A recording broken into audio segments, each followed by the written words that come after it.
ಇವತ್ತು ತುಂಬಾನೇ ವಿಶೇಷವಾದ ರೀತಿಲಿ ಚೆನ್ನ ಮಸಾಲ ಜೊತೆಗೆ ಪೂರಿನ ತೋರಿಸ್ತಾ ಇದ್ದೀನಿ. ಇದರಲ್ಲಿ ಏನು ವಿಶೇಷ ಅಂತ ನೀವು ಅಂದ್ಕೊಳ್ತಾ ಇರ್ಬೋದು. ನಾನಿವತ್ತು ಮಾಡ್ತಿರೋ ಚೆನ್ನ ಮಸಾಲಾಗೆ ಸ್ವಲ್ಪನೂ ಟೀ ಡಿಕಾಕ್ಷನ್ ಕಲರ್ಗೋಸ್ಕರ ಟೀ ಡಿಕಾಕ್ಷನ್ ಹಾಕಿಲ್ಲ. ಸ್ವಲ್ಪನೂ ಗರಂ ಮಸಾಲ ಆಗಲಿ ಚೆನ್ನ ಮಸಾಲ ಪೌಡ್ರ್ ಆಗಲಿ ಬಳಸಿಲ್ಲ. ಹಾಗೇ ತುಂಬಾ ರುಚಿಯಾಗಿ ಚೆನ್ನ ಮಸಾಲಾನ ಮಾಡ್ಕೊಳ್ಬೋದು. ಜೊತೆಗೆ ಪೂರಿಲಿ ಏನು ವಿಶೇಷ ಅಂತ ನೀವು ಕೇಳೋದಾದರೆ, ಪೂರಿಗೆ ಮೈದಾ ಹಿಟ್ಟಿನ ಪೂರಿ ಮಾಡ್ತಾಯಿಲ್ಲ, ಗೋಧಿ ಹಿಟ್ಟಿನ ಪೂರಿ ಮಾಡ್ತಾಯಿದ್ದೀನಿ. ಇದಕ್ಕೆ ಸ್ವಲ್ಪನೂ ಮೈದಾ ಹಿಟ್ಟು ಮಿಕ್ಸ್ ಮಾಡಿಲ್ಲ, ಜೊತೆಗೆ ಅಡುಗೆ ಸೋಡಾನು ಹಾಕದಲೇ ಎಷ್ಟು ಸಮಯ ನೀವು ಪೂರಿನ ಇಡ್ಕೊಂಡು ತಿಂದರೂ ಇದೇ ರೀತಿಯಾಗಿ ಉಬ್ಬಿರುತ್ತೆ. ಹೇಗೆ ನಾವು ಈ ರೀತಿ ಉಬ್ಬಿದಂಥ ಪೂರಿ ಮಾಡ್ಬೋದಂತ ಈ ವಿಡಿಯೋದಲ್ಲಿ ತೋರಿಸ್ತಾ ಇದ್ದೀನಿ. ಸುಲಭವಾದ ವಿಧಾನದಲ್ಲೇ ತೋರಿಸ್ತಾ ಇದ್ದೀನಿ. ಈ ಪೂರಿ ಮತ್ತು ಚೆನ್ನ ಮಸಾಲ ಮಾಡ್ಕೊಳ್ಳೋದಕ್ಕೆ ನಾನಿಲ್ಲಿ 1 ಬಟ್ಲಷ್ಟು ಕಾಬೂಲ್ ಕಡಲೆಕಾಳು ಅಂದರೆ ಬಿಳಿ ಕಡಲೆಕಾಳನ್ನು ನಾನು ರಾತ್ರಿನೇ ನೆನೆಸಿಟ್ಕೊಂಡಿದ್ದೀನಿ. 1 ಬಟ್ಲು ನೆನೆಸ್ಕೊಂಡು ಅದನ್ನು ನೀರನ್ನು ಸಪ್ರೇಟ್ ಮಾಡಿಕೊಂಡು ಕುಕ್ಕರ್ಗೆ ಸೇರಿಸ್ಕೊಳ್ತಿದ್ದೀನಿ. 1 ಬಟ್ಲು ಬಿಳಿ ಕಡಲೆಕಾಳಿಗೆ 3 ಬಟ್ಲಷ್ಟು ನೀರನ್ನು ಹಾಕಿ ಸ್ವಲ್ಪ ಉಪ್ಪು ಅರಿಶಿನ ಪುಡಿ ಹಾಕಿ ಹೈ ಫ್ಲೇಮಲ್ಲಿ 3 ವಿಷಲ್ ಕೂಗಿಸ್ಕೊಳ್ತಿದ್ದೀನಿ. ಲೋ ಫ್ಲೇಮಲ್ಲಿ 2 ವಿಷಲ್ ಕೂಗಿಸ್ಕೊಳ್ತಿದ್ದೀನಿ. ಅದು ಕೂಗೋ ಅಷ್ಟೊತ್ತಿಗೆ ನಾನು ಈ ಥರ ಮಸಾಲೆನ ರೆಡಿ ಮಾಡ್ಕೊಳ್ಬೇಕಾಗುತ್ತೆ. ಅದ್ರ ಕಲರ್ ತುಂಬಾ ಚೆನ್ನಾಗಿ ಬರುತ್ತೆ. ಈ ಮಸಾಲೆ ಮಾಡ್ಕೊಳ್ಳೋದಕ್ಕೆ ಒಂದು ಪಲಾವ್ ಎಲೆ, ಸ್ವಲ್ಪ ಜೀರಿಗೆ, ಏಲಕ್ಕಿನ 2 ಸುಲಿದಿಟ್ಕೊಂಡಿದ್ದೀನಿ, ಸ್ವಲ್ಪ ಚಕ್ಕೆ, ಒಂದು 4 ಲವಂಗ, 1 ಮಸಾಲೆ ಫ್ಲವರು, ಒಂದು ಅರ್ಧ ಸ್ಪೂನಷ್ಟು ಕರಿಮೆಣಸು, ಜೊತೆಗೆ 1 ಈರುಳ್ಳಿ, 1 ಟೊಮೊಟೊನ ಹೆಚ್ಚಿ ಸೇರಿಸ್ಕೊಳ್ತಿದ್ದೀನಿ. ಕಲ್ಲರ್ಗೋಸ್ಕರ ನಾನು 5ರಿಂದ 6 ಬ್ಯಾಡಗಿ ಮೆಣಸಿನ್ಕಾಯಿ, ಖಾರಕ್ಕೋಸ್ಕರ ಒಂದು 3 ಗುಂಟೂರು ಮೆಣಸಿನ್ಕಾಯಿ ಹಾಕ್ಕೊಂಡು 1 ಸ್ಪೂನ್ ಎಣ್ಣೆ ಹಾಕ್ಕೊಂಡು ಸ್ಟವ್ನ ಸಿಮ್ಮಲ್ಲಿ ಇಟ್ಕೊಂಡು ಮಸಾಲೆ ಪದಾರ್ಥ ಈರುಳ್ಳಿ ಟೊಮೊಟೊ ಮೆಣಸಿನ್ಕಾಯಿ ಎಲ್ಲ ಚೆನ್ನಾಗಿ ಫ್ರೈ ಆಗೋವರೆಗೆ ಹುರ್ಕೊಳ್ತಿದ್ದೀನಿ. ಈ ರೆಸಿಪಿ ಸೀಕ್ರೆಟ್ ಇರೋದೇ ಇಲ್ಲಿ. ನಾನು ಚೆನ್ನ ಮಸಾಲ ಪೌಡ್ರ್ ಹಾಕ್ದಲೇ ಇಷ್ಟು ಮಸಾಲೆ ಪದಾರ್ಥಗಳನ್ನ ಹಾಕಿ ಕಲರ್ಗೋಸ್ಕರ ಬ್ಯಾಡಗಿ ಮೆಣಸಿನ್ಕಾಯಿ ಹಾಕಿದ್ದೀನಿ, ಥಿಕ್ನೆಸ್ಗೋಸ್ಕರ ಈರುಳ್ಳಿ ಟೊಮೊಟೊ ಹಾಕಿದ್ದೀನಿ. ಇದು 3 ಸಾಮಗ್ರಿಗಳಲ್ಲೇ ಈ ರೆಸಿಪಿ ತುಂಬ ಚೆನ್ನಾಗಾಗುತ್ತೆ. ಮಸಾಲೆ ಪದಾರ್ಥನೆಲ್ಲ ಹುರಿದು ಮಿಕ್ಸಿ ಜಾರಲ್ಲಿ ಸ್ವಲ್ಪ ನೀರು ಹಾಕ್ಕೊಂಡು ನುಣ್ಣಗೆ ರುಬ್ಬಿ ಇಟ್ಕೊಂಡಿದ್ದೀನಿ. ಇದಕ್ಕೊಂದು ಒಗ್ಗರಣೆ ಹಾಕ್ಕೊಳ್ಳೋಣ. ಒಗ್ಗರಣೆಗೆ ಸ್ವಲ್ಪ ಎಣ್ಣೆ ಹಾಕ್ಕೊಂಡು, ಎಣ್ಣೆ ಸ್ವಲ್ಪ ಬಿಸಿ ಆದಮೇಲೆ ಸಾಸಿವೆ, ಜೀರಿಗೆ, ಸ್ವಲ್ಪ ಕರಿಬೇವು ಹಾಕ್ಕೊಳ್ತಿದ್ದೀನಿ. ರುಬ್ಬಕ್ಕೆ 1 ಈರುಳ್ಳಿ 1 ಟೊಮೊಟೊ ಹಾಕ್ಕೊಂಡಿದ್ದೀವಲ್ವ, ಒಗ್ಗರಣೆಗೆ 1 ಈರುಳ್ಳಿ 2 ಟೊಮೊಟೊನ ಹಾಕ್ಕೊಂಡು ಒಗ್ಗರಣೆ ಮಾಡ್ಕೊಳ್ತಿದ್ದೀನಿ. ಈರುಳ್ಳಿ ಟೊಮೊಟೊ ಸ್ವಲ್ಪ ಸಾಫ್ಟ್ ಆದರೆ ಸಾಕು. ಸ್ವಲ್ಪ ಸಾಫ್ಟ್ ಆದಮೇಲೆ ಒಂದು 1/4 ಸ್ಪೂನಷ್ಟು ಅಡುಗೆ ಅರಿಶಿನ ಹಾಕ್ಕೊಳ್ತಿದ್ದೀನಿ. ಅಡುಗೆ ಅರಿಶಿನೂ ಅಷ್ಟೇ ನೀವು ಒಗ್ಗರಣೆಗೆ ಸೇರಿಸ್ಕೊಳ್ಬೇಕು. ಎಣ್ಣೆಯಲ್ಲಿ ಹುರ್ಕೊಳ್ಳೋದ್ರಿಂದ ಈ ರೆಸಿಪಿಗೆ ಒಂದೊಳ್ಳೆ ಕಲರ್ ಬರುತ್ತೆ. ಜೊತೆಗೆ ಕಾಬೂಲ್ ಕಡಲೆಕಾಳು ಬೇಯಿಸ್ಬೇಕಾದ್ರೂ ಸ್ವಲ್ಪ ಅರಿಶಿನ ಹಾಕ್ಕೊಂಡಿದ್ದೀವಿ. ಈಗ ಒಗ್ಗರಣೆ ಎಲ್ಲ ಆಗಿದೆ. ಈಗ ರುಬ್ಬಿರೋಂತಹ ಮಸಾಲೆನೆಲ್ಲ ಒಗ್ಗರಣೆಗೆ ಸೇರಿಸ್ಕೊಳ್ಬೇಕಾಗತ್ತೆ.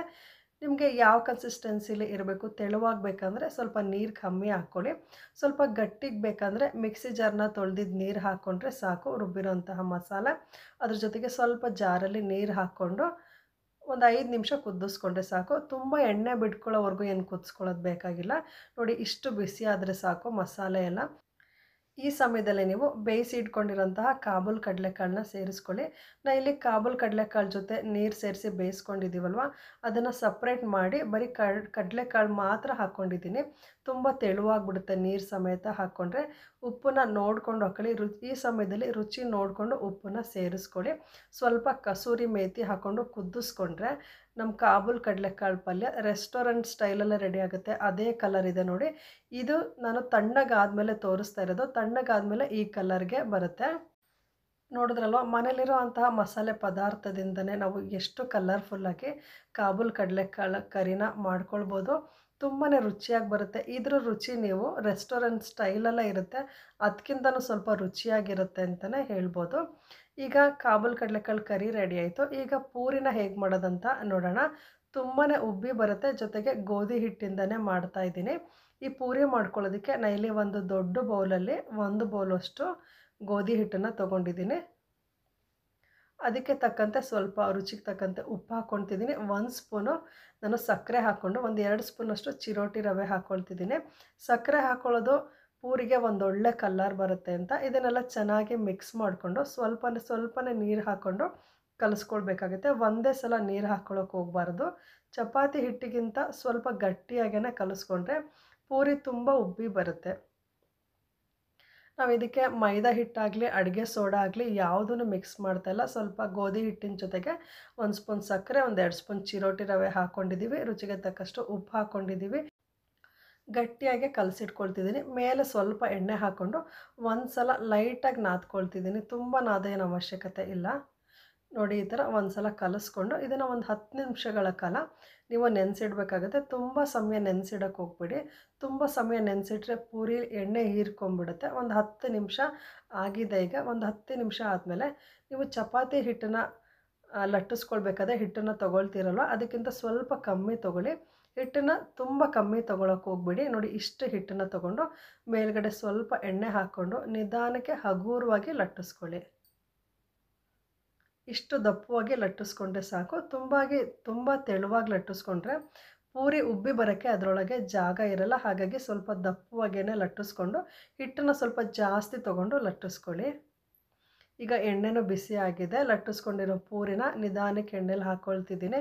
ನೋಡಿ ಎಷ್ಟು ಬೇಗ ಉಬ್ಬಿ ಬರುತ್ತೆ ಅಂದರೆ, ಎಣ್ಣೆ ಚೆನ್ನಾಗಿ ಕಾದಿರಬೇಕು. ನೀವು ಚೆನ್ನಾಗಿ ಎಣ್ಣೆನ ಕಾಸ್ಕೊಂಡು ಪೂರಿನ ಇನ್ನೇನು ಹಾಕ್ತೀರಾ ಆ ಸಮಯದಲ್ಲಿ ನೀವು ಸ್ಟವ್ ಫ್ಲೇಮ್ನ ಹೈ ಫ್ಲೇಮ್ ಮಾಡಿಕೊಂಡು ಕರಿಬೇಕು. ಆವಾಗ ಪೂರಿ ಚೆನ್ನಾಗಿ ಉಬ್ಬಿ ಬರುತ್ತೆ. ತುಂಬ ಸಮಯವರೆಗೆ ಉಬ್ಬೇ ಇರುತ್ತೆ. ಮತ್ತೊಂದು ಪೂರಿನ ಅದೇ ರೀತಿ ಹಾಕಿ ತೋರಿಸ್ತಾ ಇದ್ದೀನಿ. ನೋಡಿ ಎಷ್ಟು ಸುಲಭವಾಗಿ ಉಬ್ಬಿ ಬರುತ್ತೆ. ತುಂಬಾ ಕಷ್ಟ ಆಗಲ್ಲ. ತುಂಬ ಈಸಿಯಾಗೇ ಉಬ್ಬಿದ ಪೂರಿ ಮಾಡ್ಕೊಳ್ಬೋದು. ನೀವು ಮಧ್ಯಾಹ್ನ ಈ ತಿಂಡಿ ತಿಂದ್ರೂ ಇದೇ ಥರ ಉಬ್ಬೇ ಇರುತ್ತೆ ಪೂರಿ. 2 ಕಡೆನೂ ತಿರುಗಿಸಿ ಚೆನ್ನಾಗಿ ಬೇಯಿಸ್ಕೊಳ್ಬೇಕಾಗತ್ತೆ. ನೋಡಿ ಸ್ವಲ್ಪನೂ ಮೈದಾ ಹಾಕ್ದಲೇ, ಅಡುಗೆ ಸೋಡಾ ಹಾಕ್ದಲೇ ಎಷ್ಟು ಚೆನ್ನಾಗಿ ಪೂರಿ ಉಬ್ಬಿ ಬಂದಿದೆ. ಸಕ್ಕರೆ ಹಾಕಿರೋದ್ರಿಂದ ಪೂರಿಗೆ ಒಳ್ಳೆ ಕಲರ್ ಬಂದಿದೆ. 1 ಸ್ಪೂನ್ ಸಕ್ಕರೆ ಹಾಕ್ಕೊಳ್ಳಿ, ತುಂಬಾ ಚೆನ್ನಾಗಿ ಕಲರ್ ಬರುತ್ತೆ. ನಾನು ತೋರಿಸಿರೋ ಅಂತಹ ಹಿಟ್ಟಲ್ಲಿ ಒಂದು 4ರಿಂದ 5 ಜನಕ್ಕೆ ಆಗೋವಷ್ಟು ಪೂರಿನ ಮಾಡ್ಕೊಳ್ಬೋದು. ಕರಿನೂ ಅಷ್ಟೇ, 1 ಬಟ್ಲು ಕಾಬೂಲ್ ಕಡಲೆಕಾಳಲ್ಲಿ ಒಂದು 4ರಿಂದ 5 ಜನಕ್ಕೆ ತಿಂಡಿಗಾಗುತ್ತೆ. ನೋಡಿದ್ರಲ್ವ, ತುಂಬಾ ಸುಲಭವಾದ ವಿಧಾನದಲ್ಲಿ ಹೋಟೆಲ್ಗಿಂತನೂ ನೀವೇ ರುಚಿಯಾಗಿ ಮಾಡ್ತೀರಾ ಚೆನ್ನ ಮಸಾಲ ಕರಿನ. ಒಂದು ಸಲ ನೀವೇ ಟ್ರೈ ಮಾಡಿ ನೋಡಿ, ತುಂಬ ರುಚಿಯಾಗಿರುತ್ತೆ. ಪೂರಿನೂ ಅಷ್ಟೇ ತುಂಬ ಉಬ್ಬಿ ಬರುತ್ತೆ. ಈ ರೆಸಿಪಿ ನಿಮಗೆ ಇಷ್ಟ ಆಗಿದ್ದರೆ ವಿಡಿಯೋನ ನಿಮ್ಮ ಸ್ನೇಹಿತರಿಗೆ, ಕುಟುಂಬದವ್ರಿಗೂ ಶೇರ್ ಮಾಡಿ. ಮತ್ತೊಂದು ಹೊಸ ರೆಸಿಪಿಯೊಂದಿಗೆ ಮುಂದಿನ ವಿಡಿಯೋದಲ್ಲಿ ಭೇಟಿಯಾಗ್ತೀನಿ. ಧನ್ಯವಾದಗಳು.